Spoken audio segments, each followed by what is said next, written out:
بسم اللہ الرحمن الرحیم۔ السلام علیکم، کیسے ہیں آپ سب؟ آج سورۃ بقرہ کی جو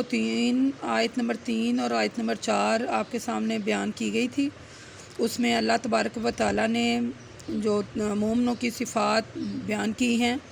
وہ آپ کے سامنے میں اس سلسلے سے آگے آپ سے بیان کروں گی۔ اللہ تبارک و تعالیٰ سے دعا ہے، یا اللہ پاک صحیح لفظ پڑھنے اور اس پر عمل کرنے کی ہمیں توفیق عطا فرما اور صحیح لفظ ہم بیان کریں۔ تو چلیں شروع کرتے ہیں۔ اللہ تبارک و تعالیٰ نے جو ایمان والوں کی 6 صفات ہائی لائٹ کی ہیں، ان میں 2 میں نے آپ کے سامنے بیان کی۔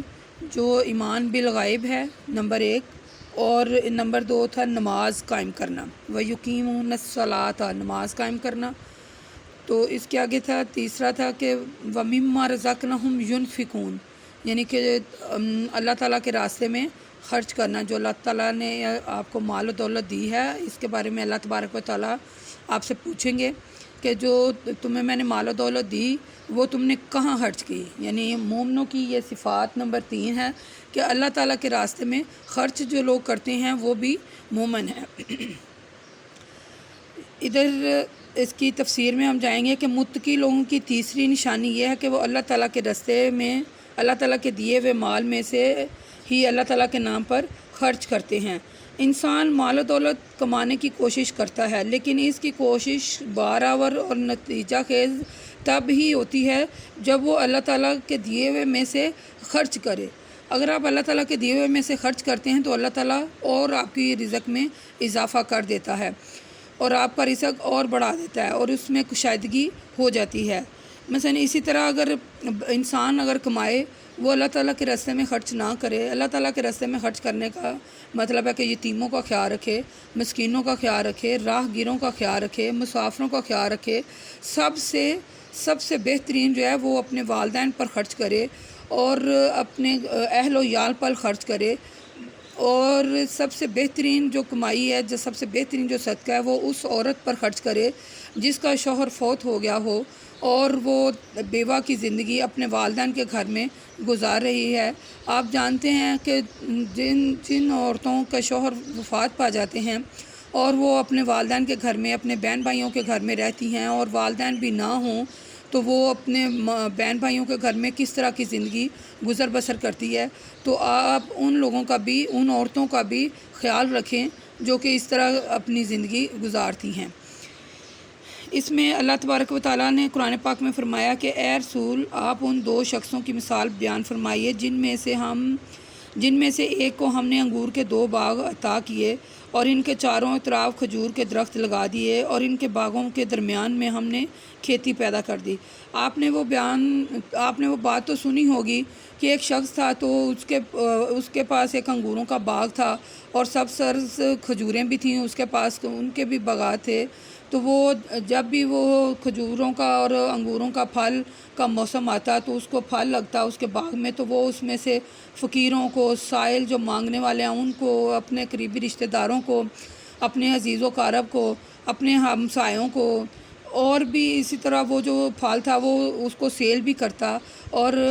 مثلا اس پھل میں وہ سب کو حصہ دیتا،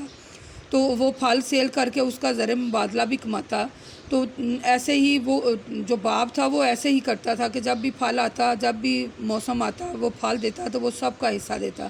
اس طرح اس کے باغ میں مزید اضافہ ہوتا چلا جاتا اور اس کی کمائی میں بھی اللہ تبارک و تعالیٰ برکت ڈال دیتے۔ ایک دن اس کا باپ بیمار ہو جاتا اور وہ انتقال کر جاتا، تو اس کے جو بیٹے تھے بعد میں انہوں نے کہا کہ ہمارا باپ جو تھا وہ اس باغ کی کمائی تھوڑی لیتا تھا، ہم نے کسی کو بھی نہیں دینا اور ہم نے اس کا باغ جو پھل ہے وہ بیچیں گے اور زیادہ سے زیادہ ہم اس میں پیسے کمائیں گے، تو ہم کسی کو بھی نہیں دیں گے۔ وہ یہ سوچ ہی رہے تھے رات کو اور سو گئے، اور جب انہوں نے صبح دیکھا تو وہ جو باغ تھا وہ اجڑا ہوا انہیں نظر آیا، وہ تباہ ہو گیا اور جل کر راکھ ہو گیا، اور وہ صبح اٹھ کر کہنے لگے ہائے ہمارے لیے خرابی، ہائے ہمارے لیے خرابی۔ تو اللہ تبارک و تعالیٰ جو ہیں وہ فرماتے ہیں کہ جو اللہ چاہتا ہے وہی کرتا ہے، وہی جو وہ دیتا ہے وہی ملتا ہے۔ کسی میں اتنی قوت نہیں ہے کہ اللہ تعالیٰ کی، یعنی کسی میں بھی اتنی قوت نہیں کہ وہ جو اللہ پاک کر سکتے ہیں وہ کرے، اور مگر جسے اللہ توفیق دیتا ہے وہ سب کام کر سکتا ہے۔ یعنی اللہ نے انہیں توفیق دی تھی، اتنا بڑا باغ دیا ہوا تھا، اور اسی میں سے انہوں نے بخیلی کی، کنجوسی کی، اور اللہ کے راستے میں خرچ نہیں کیا، اور مثلا خیال نہیں رکھا، تو اللہ تبارک و تعالیٰ نے اسے تباہ و برباد کر دیا، اور پھر انہیں دکھایا کہ ایسے بھی اللہ کر سکتے ہیں۔ اسی طرح اللہ تبارک و تعالیٰ نے سورۃ قصاص میں فرمایا کہ ہم نے قارون کا واقعہ اللہ نے بتایا کہ قارون کے پاس اتنا خزانہ تھا کہ اس کے خزانے کی چابیاں اونٹوں پر لا دی جاتی تھیں۔ قارون جو تھا اس کی مثلا اس کے خزانہ کی چابیاں جو تھیں وہ اونٹوں پر لا دی جاتی تھیں، اتنا اللہ تبارک و تعالیٰ نے اس کو خزانہ دے رکھا تھا۔ یہ دیکھیں سورۃ قصاص کا ترجمہ میں آپ کو یہاں پڑھ کر سناؤں گی کہ ہم نے اس کو اتنے خزانے دیے کہ ان کی کنجیاں ایک طاقتور جماعت کو اٹھانا مشکل ہوتی۔ اس آیت میں بھی خزانوں کے دیے ہوئے کو اللہ تبارک و تعالیٰ نے اپنی طرف یعنی کہ اپنی طرف منسوخ کیا ہے، لیکن قارون نے ناشکری کی اور ان خزانوں کو اپنی محنت اور علم اور فن کا نتیجہ سمجھا۔ ٹھیک ہے، یعنی جو قارون تھا اس نے بھی یہی سمجھا، اس نے بھی یہی غلطی کی جو کہ وہ جو باغ والا تھا قصہ ان بھائیوں کی طرح، اس نے بھی سمجھا کہ یہ تو میں کوشش کرتا ہوں، یہ تو میری محنت کا ثمر ہے، لیکن حقیقت میں اللہ ہی دیتا ہے، حقیقت میں اللہ تبارک و تعالیٰ ہی برکت ڈالتا ہے، اور حقیقت میں تمام جو کوششیں ہیں نا وہ اللہ تبارک و تعالیٰ ہی انسان کی تمام کوششوں کو لاور لاتا ہے، اور ان کی کوششوں میں رحمت اور برکت ڈالتا ہے، تو تب ہی انسان کے پاس مال و دولت ہوتا ہے، ورنہ انسان کا یہ مال و دولت سے کوئی نہیں ہے کہ وہ جتنی مرضی محنت کرے، لیکن اللہ چاہے تو سب کچھ ہوتا ہے۔ اسی طرح اللہ تبارک و تعالیٰ نے ایک جگہ اور فرمایا کہ عقل مند وہ لوگ ہیں جو اپنی رب کی رضا حاصل کرنے کے لیے صبر اور استقامت کا دامن نہیں چھوڑتے، نماز قائم کرتے ہیں، اور جو کچھ ان کو دیا گیا ہے اس میں ظاہری طور پر، اعلانیہ طور پر، پوشیدہ طور پر، مثلا دن میں، رات میں، کسی کے بھی وقت وہ خرچ کر سکتے ہیں اللہ تعالیٰ کے راستے میں۔ ایسے ہی اے لوگو، اللہ پر اور اس کے رسول پر ایمان لاؤ، اس کے مال میں سے خرچ کرو جس مال میں اس نے تمہیں خلیفہ بنایا ہے۔ جو لوگ تم میں زیادہ ایمان لے آئیں گے اور اللہ کے راستے میں خرچ کریں گے انہی کے لیے اجر اور ثواب ہے۔ پھر اللہ تعالیٰ ایک اور جگہ فرماتے ہیں تمہیں کیا ہو گیا ہے کہ اللہ کے راستے میں خرچ نہیں کر رہے ہو۔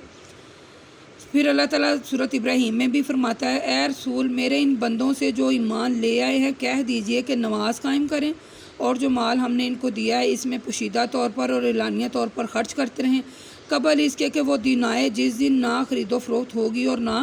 دوستی کام آئے گی۔ اسی طرح دیکھیں ایک مثلا قرآن پاک میں اللہ تعالیٰ نے جو مومنوں کی صفات ہائی لائٹ کی ہیں اس کے بارے میں تفصیل سے بھی بتا دیا ہے کہ اے ایمان والو ہمارے دیے ہوئے مال میں سے خرچ کرتے رہو قبل اس کے کہ وہ دن آئے جس دن تم خرید و فروخت نہ کر سکو گے۔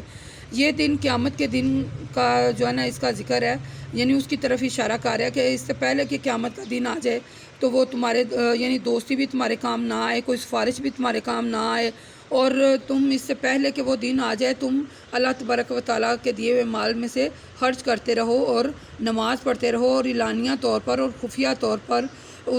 ظاہری طور پر، باطنی طور پر اللہ تعالیٰ کے راستے میں خرچ کرتے رہو۔ اور جو بندہ اللہ تعالیٰ کے راستے میں خرچ کرتا رہے گا اسی کو اللہ تبارک و تعالیٰ اس کی کمائی میں برکت ڈالیں گے۔ وما الینا الا البلاغ المبین، یہ تیسری صفات جو تھی یہ مومنوں کی تیسری صفات ہے جو میں نے آپ کے سامنے بیان کی۔ اللہ تبارک و تعالیٰ سے دعا ہے مجھے اور آپ کو، ہم سب کو سننے اور سمجھنے اور اس پر عمل کرنے کی توفیق عطا فرمائے۔ وما الینا الا البلاغ المبین۔ اینڈ میں جیسے میری ہر ویڈیو میں آپ سنتے ہوں گے کہ اینڈ میں میرا یہی ہوتا ہے کہ آپ ہمیں کمنٹ میں بتائیں، اپنے خیالات کا اظہار کمنٹ میں کر کے ہمیں بتائیں کہ آپ کو ہماری ویڈیو کیسی لگی، اور پلیز اس کو شیئر بھی کریں اور سبسکرائب بھی کریں۔ السلام علیکم۔